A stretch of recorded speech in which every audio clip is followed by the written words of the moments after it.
อะไรปลานี่ส่งโตเบิ้งลาบอันนี้นะไม้นี่เป็นจะได้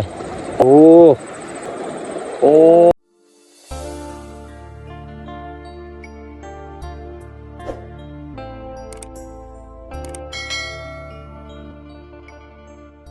นี่หัวหน้าเด้สวัสดีสุกสบายดีไปจะได้เมื่อนี่ไปหาปลาเก่าไล่ลาปลาคือเก่าบ่อ๋อโดนเลยเนาะไปไล่ลาปลาเนาะเมื่อนี้ก็สิไล่ลาปลาเพราะว่ามี FC อยากเบิ่งเนาะเฮาไล่ลาปลาแบบโบราณไปจะได้มีเหือเลยบ่ไปจะได้เหงื่อของเจ้าครบเลยบ่เจ้าเกียมไว้มุ่งเด้แล้วบ่แล้วฮะใช่มุงนะอันนี้คือเป็นน้ำซิลนองเลยน้ำซิลนองแกงคูณสี่บ้านน้ำเป็นบ้านแกงคูณสี่ทุกคนสาวบางข้าเจ้ากับอยู่ทางลุ่มข้าเจ้ากับซ่อนปลาขยองหลายเลยบางคนก็ใส่มองส่วนเขากับสีหากินกับซอสุกกับสีไลปลาคือเก่าพี่น้องไลลาปลาแบบโบราณบรรยากาศยำแรงมื่อนี้ก็จะได้กินหรือบ่ทุกคนเขาก็สีเอาเหือนี่แหละไปทุกคนเพราะว่านี่ธรรมศาสตร์สุดยอดลายเลยพี่น้องบรรยากาศยำแรงเป็นตะมวนลายเลยพี่น้องที่เครื่องที่เขาโยนปลาเอาปลาสำคัญที่สุดคือมุ้งทุกคนถ้าบ่ได้มุ้งก็คือเขากะสิเอาปลาบ่ได้ทุกเลย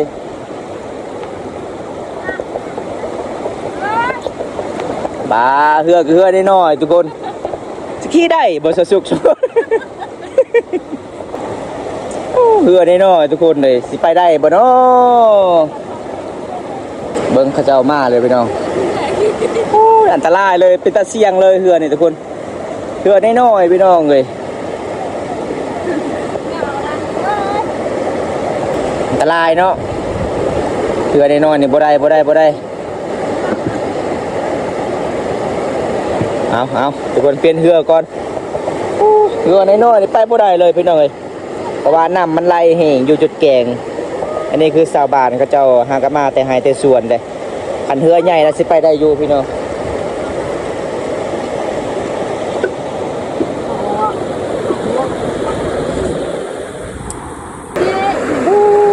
บ่ได้เหือเป็นเหือก้อนพี่น้องอันตรายแน่นอนทุกคนค่ะแบบนี้เป็นเหือไหมนะพี่น้องเหือก้อนอันตรายไปขึ้นลุยนี่จะเดินทางต่อมันไล่แห้งทุกคนเลยพี่บอกโอ้ขันเหือหน่อยเรียบร้อยเลยทุกคนเหือหน่อยเด้ตัวไหนหน้าห้าวสีไปบ่ได้เลยไปบ่รอดเลยขันเหือหน่อยธรรมชาติกะดมสมบูรณ์อยู่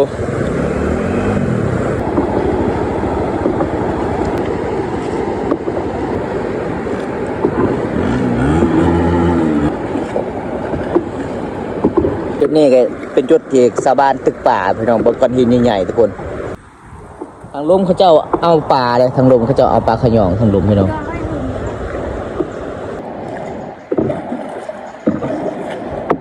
เอาทุกคนตอนนี้เฮาก็ฮอดพักแล้วเด้อฮอดบรรจุดที่เฮาเคยไปอ้อยปลาแล้วทุกคนมื้อก็ไปลาปลาคือเก่าทุกคนกับบ่าวบุญตามีซอสุกะเอายังเอาดินทราย เอาดินทรายใส่กับยังใส่กับห้ามใส่กับห้ามแมนโอ้นี่แบบนี้เลยทุกคนอ๋อโดนเลวเวลาปลาแบบนี้โดนเลยปะแมนโดนแล้วเนาะไปลาปลาเนาะแต่ก่อนอยากลาป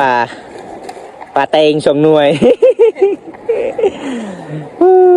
พี่น้องเลยมันมีบ่ปลาแตงบ่บ่มีบ่มักแตงช่วงนี้ก็จะปลูกตามเข็มเซนี้หลายเนาะส่วนหลายดกได้มักแตงได้บ้านนี้บำตาซื้อมาอยู่เมืองนอง2 หน่วยปลาราคาแพงมักแตงอยู่บ้านเจ้าเขาเจ้าขายมักแตงบ่ขายปลาเป็นยังคือบ่ขายคือเขาปลูกบักไล่ๆนึงคือบักลายเต็มมักแตงเป็น2 หน่วยเด้เบิ่งมักแตงตามแคมซีพี่น้องเอ้ยคนใหญ่เลยเนาะแล้วเราบ่จะใส่เหงื่อมานี่ไปอ้อยนำกันทุกคน มื้อนี้ก็ตามติดวิถีชีวิตสาวสุขคือเก่าเด้อทุกคนเลยน้องไปลาปลาคือเก่าบริการยามแรงเด้อทุกคนไปทำกันพี่น้องเพราะว่าตอนนี้ก็ประมาณ5-6 โมงแรกนะทุกคนนั่นสิค่ำๆนิดนึงนี่น้องก็สิวางก่อนวางเหงื่อเป็นจุดหนึ่งเลยสูตรของเพิ่นคือเก่าทุกคนว่าสาวสุขขนาดครับเอาแห่บ่ได้บ่ บ่ได้ต้องเอามุง แม่ โอ้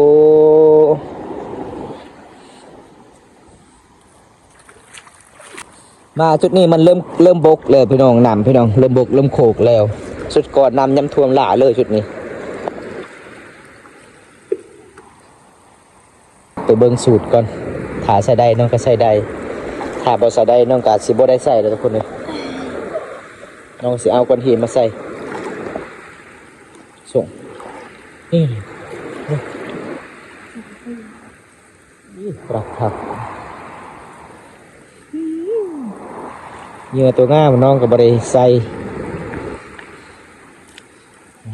เอาไปเดี๋ยวสูตรน้องก่อนทุกคนเนาะข้าเจ้าหาปลาขยองยำแรงเนาะ แม่ ไปตะม่วนหลายเลยทุกคนเลยบางคนก็ใส่หมองได้ใส่ปะไว้เช้ามืออื่นแล้วก็ไปยามไปจอบจะใส่เหยื่อก่อนหรือว่าสิวางเหยื่อ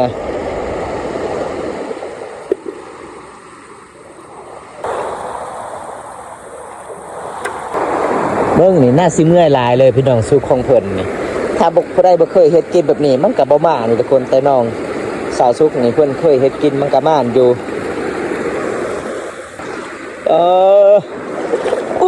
ตัวงามแล้วจุดนี้ใช่เลยนะงามแล้วเอา2 จุดแล้ว3 4 5 จุดแล้วทุกคนเลย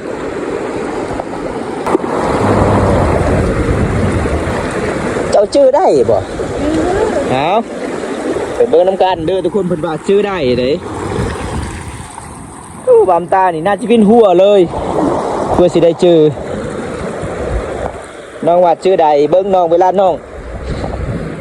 ไปนี่สุดยอดเลยได้พี่น้องกระโดดเอาเลยโอ้บำตาเอานี่น้องก็ใส่อีกจุดนี้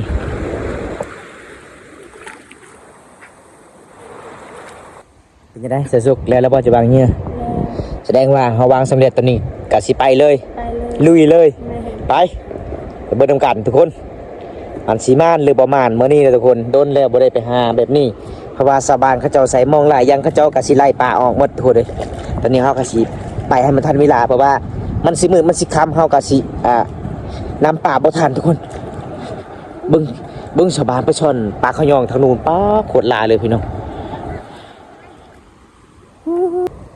จะโยนบ่ถือโอ้เห็นบ่ หมดแล้วหมดเลยโอ้ยพี่น้องไอ้เสียดายเลยเนาะนี่เป็นไม้ที่1ทุกคนเลยเสาซุกโยนบ่ถือจุดก็เลยป่าออกแล้วพี่น้องเฮากะสิเริ่มอีกไม้ที่2ต่อเอาไปเบิ่งกันพี่น้องเบิ่งชาวบ้านเขาเจ้าไปนอนในไปซ้อนป่าขยองตามแคมป์เซละนองเลยทุกคนเลยเป็นตะม่วนหลายเลยพี่น้องต้องไปกลมๆแบบนี้เด้พี่น้องเรียบร้อยเป็นจะได้สุกมานอยู่บ่บ่เห็นเลย ตามติดวิถีชีวิตชาวสุกก่อนทุกคนเห็นอีกบ่มีป่าเลยเฮ้ยโอ้ยออกแล้ว ยังเด้อนี่โอ้2 โตออกมาแล้วทุกคนเลย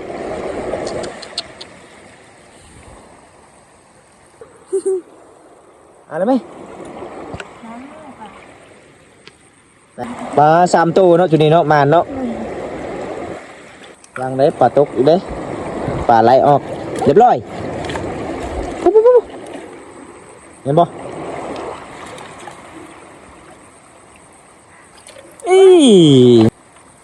มานแล้วนี่สวัสดีชีเลยมาที่2มาที่3มาเนี่ยทุกคนมัน3 ตัว2 ตัวปล่อยเนาะ2 ตัวเนาะ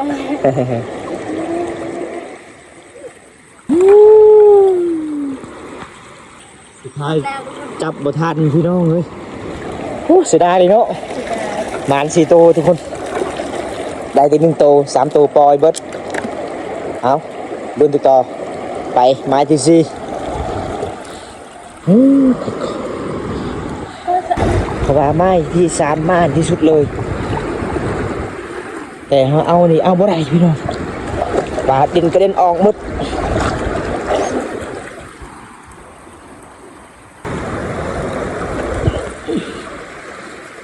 เรียบร้อยแบบนี้เห็นอยู่ป่ะปลาออกมาเลย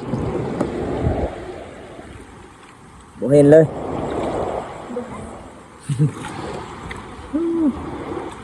มานเป็น1ตัว3ตัวปล่อยทุกคนม่านบ่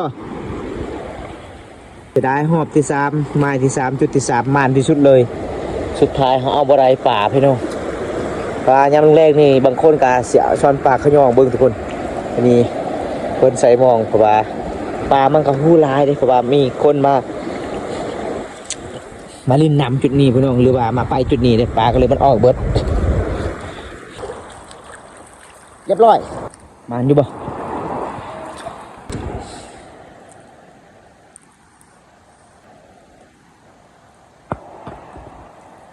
ประมาณเนาะ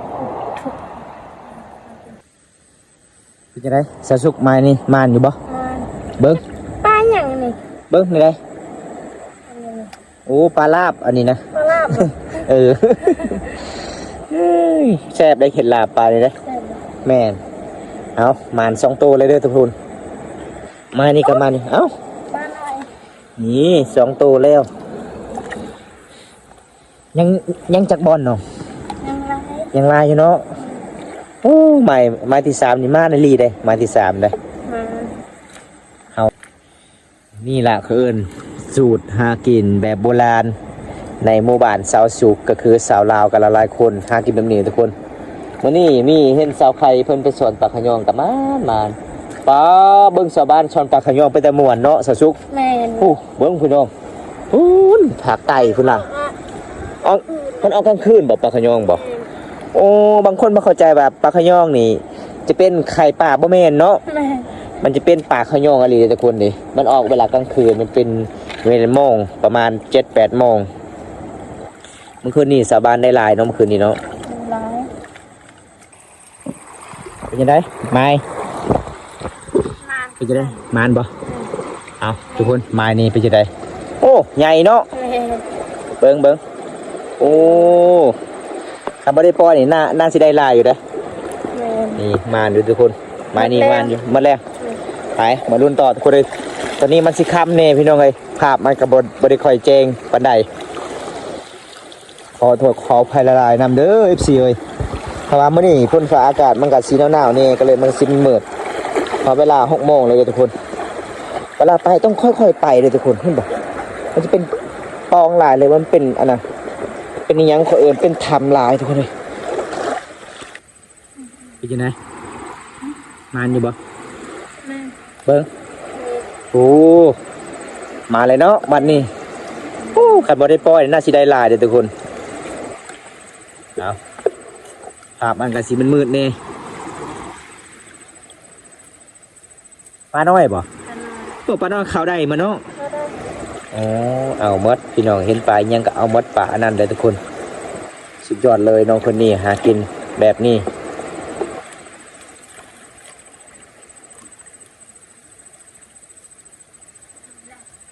หมดเลยเนาะโอ้มันสิค้ำแล้วทุกคนเลย